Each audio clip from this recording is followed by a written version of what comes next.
I fucking hate this. Alright, I'm tired of boiling these pin connectors to get this cripple of a console running. So I think it's time for a new one. Let me just search one up for sale. NES for sale. And, oh! First website, DKOldies, are selling NESs that are cleaned and tested with free shipping and a 1-year return. Well, that sounds like a deal right up my alley. That sounds like it won't widescreen every 12 seconds, so hook me up. $249, $300, $145.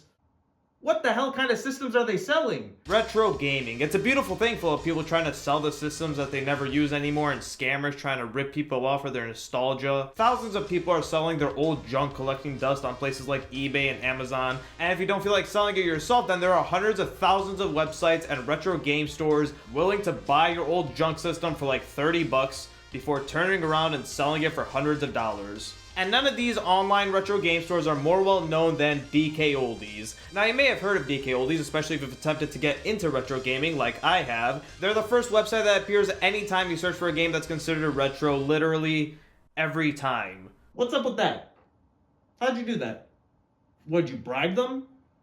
How come everyone with reasonable prices is buried under your fucking scam? Now, because this is at the top of anything retro related, back when I was getting into collecting retro stuff about 2 years ago, the first website I stumbled upon was this, literally selling this exact console. I didn't know any better, got very close to buying it until I stumbled upon an eBay seller selling the same fucking thing but with Mario Bros 1 and Duck Hunt and a blaster on top of the console and controller, all for $80 goddamn instead of $249. It's safe to say I saved about $180 that day, and ever since then, I basically never looked at DKOldies again. That was until recently, where they've seemingly been trying a new marketing strategy on TikTok over the past year, which has really been paying off with a bunch of their videos appearing on mine and many other people's TikTok feed, which has led to a lot of people realizing how big of a fucking scam this whole website is. This is Joey, the most well-known guy behind the DKOldies saga. He isn't the owner, but he's definitely the face behind the company. There's his toothless smirk in the banner. He's basically the poster boy for their TikTok presence, with his ultra happy persona appearing in every single one of their videos,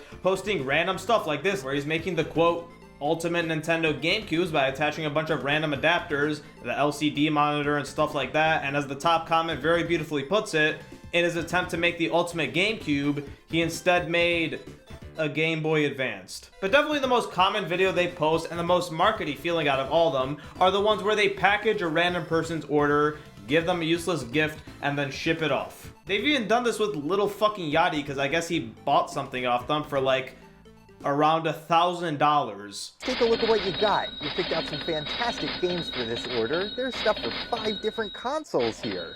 See some real classics. Donkey Kong Country on the Super Nintendo. This box looks amazing. Let's take a closer look.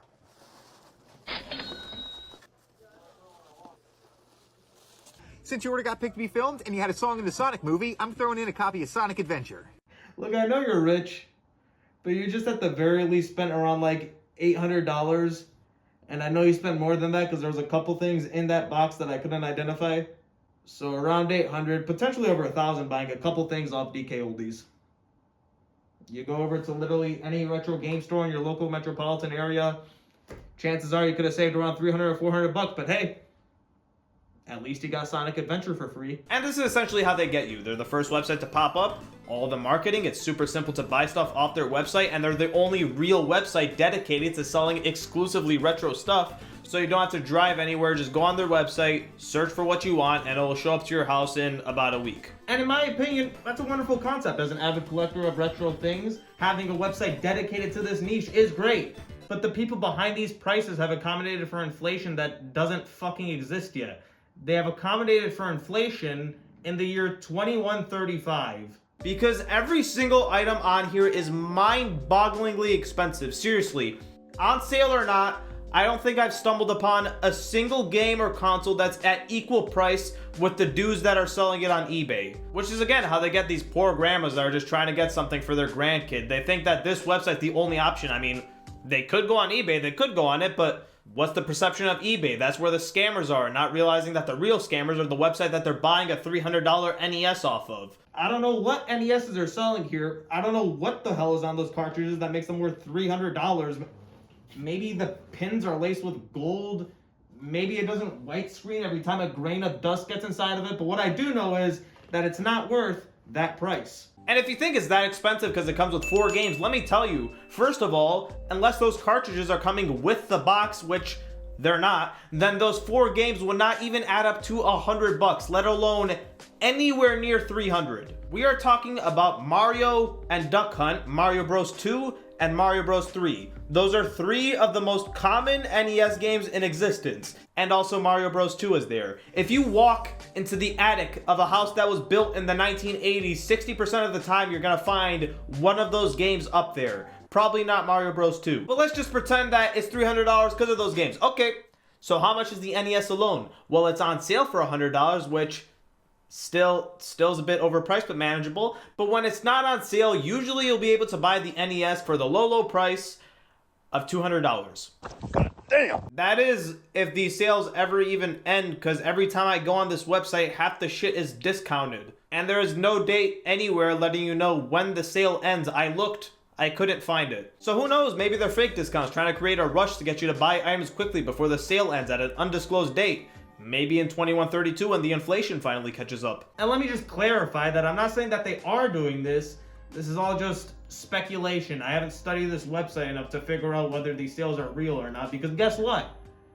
If these are fake sales, that's illegal. Bethesda learned that the hard way. But it doesn't really even matter, because even on sale, these things are way above market price. Like, let's look at this Nintendo 64 here, and let's break this down. You got the N64 itself, all right? Probably, and let's not mince words here, out of any console to have existed, probably the one that's aged the worst next to the Atari. You get that for $300, and then 2 games, Mario 64 and Ocarina of Time, which, amazing games, no doubt.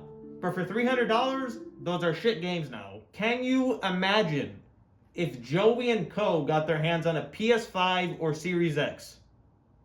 They would make the scalpers on eBay look like the fucking clearance section at Walmart. Of course, you do get a second controller to make the deal that much more enticing, but none of the games included support 2-player co-op. Maybe you could have thrown in Smash Brothers? What am I supposed to do with this second controller? I guess you could use it as a dildo. Maybe that's what they were thinking. So there you go. For $300, you got a console, 2 games, a controller, and a dildo to shove up your pussy. Oh, what's that? Substitute 2 original controllers for $60? What does that mean? Well, what that means is that you pay $60 to guarantee that your console is shipped with a first-party Nintendo controller. You know, like the one in the picture. And not some shit show Dollar General Mad Catz controller that breaks down the moment you plug it in. So for $300, they couldn't even afford to give you a fucking first-party controller. You have to pay $60 more. Who knows what the fuck you're gonna end up with? Maybe it's a Hyperkin? Maybe it'll be the Boomerang 64? Maybe it'll be this dildo controller by Mad Catz. Actually, what you will end up with is 1,000 times more lame and mischievous. You'll end up with something like this fucking lie that I got tricked by. You see, at first glance, it looks like a normal controller, but upon further inspection, you'll notice the dodging of copyright law, because if you look at who made this, you'll see it's made by no one. Nobody made this. Maybe it was a gift from Jesus, or maybe it was a third party trying to dodge the wrath of Nintendo's bloodthirsty lawyers. Now you take a look at the original controller, and you look at who made it, and you'll see that this one wasn't made by God, it was made by Nintendo, who's much more closer to Satan than God. Now you may be wondering, if the two look nearly identical, what's the difference? Well, there's a big difference. You see, for one, the original controller, everything works good. You spin the analog stick, it's buttery smooth, everything works fine. About as fine as this monstrosity can work. But then you use a third-party controller, and then you have a very high probability, practically a guarantee, that something like this will happen to your controller. It might be hard to see, but where the original spun like butter, this one spins like there's fucking gravel lodged inside of the analog stick. So $300 for a 20-year-old console and 2 controllers just for that to inevitably happen to them. Or you could pay $60 more to get the original. I'd rather play Right to Hell Retribution. I'd rather play a couple rounds of Superman 64. That game's on here too, by the way. Only a solid $17.99. So if you want one of the worst games of all time that you should be paid to play, Only $20, but of course after beating it, you could trade it in and get back a solid $7 for that game that they're selling for $20. Very generous. Of course, like every other retro game store, DKOldies accepts trade-ins, although it feels like I should put a question mark at the end of that. Because if you thought that GameStop's trade-ins were bad, that's gonna look like a fucking charity, because if you remember the pricing of the N64, which was the console that we were just looking at, that costed $300. So you'd assume a trade-in would be something like at least a couple hundred. They are offering you $35 to trade it in. Give me money. Money me. Money now. Now, there has been a controversy recently regarding the pennies that they're giving you for trade-ins, as people on TikTok started kind of exposing their penny pinching tactics, and DKOldies has responded to this controversy by attempting to hide these consoles' trade-in values. If you scroll down to the NES, which, remember, is selling for $200, solid pricing there, Joey, the trade-in value for the NES is email. I'm not sure how much email is, but that's what it says. So in an attempt to stop people from exposing their greedy business practices, they are now hiding the trade-in value and only allowing you to see how much the item is worth if you email them. Good response. Although I'd assume that it'd be just as cheap as the N64, probably cheaper considering that they don't even have the gall to show you the pricing for it. But what makes the N64's price octuple from $35 to $300? I don't know. Maybe Joey's signature's on it, maybe Joey cummed inside it, or maybe it's because they, quote, refurbished it. And if refurbishing means opening up the console, dusting the inside off, and calling it a day, then yeah, they did an excellent job of refurbishing it. In a video by YouTuber Jacob R, he bought a refurbished Xbox 360 from DKOldies. It was $145. Majority of white OG Xbox 360 sell for around $30 to $50 because, you know, so that's some good profit for DKOldies. After it got delivered, it came with a knockoff 360 controller. Poor Jacob seemed to have been pretty shocked about this. I guess he didn't check that little substitute for original controller check mark. One of the 2 memory card slots was missing. He selected a good condition model, not a cosmetically flawed model, and it showed up with a cosmetic flaw. And they didn't specify which model Xbox he was gonna get. He ended up getting this one, which, if you don't know, is very prone to getting red ringed. Good start. But when he looked into the actual refurbished job, that's when a whole new layer of fuckery appeared, because at first glance, it seems pretty nice. It's all dusted off and clean. But when you crack open the CPUs, you'll see that they didn't even bother replacing the thermal paste. It's still the same ones from 2006 that's practically disintegrated off the chips, which for a refurbish is a pretty big deal breaker. You know, when refurbishing something, you're supposed to replace the thermal paste and any other broken components to make it, well, as good as new.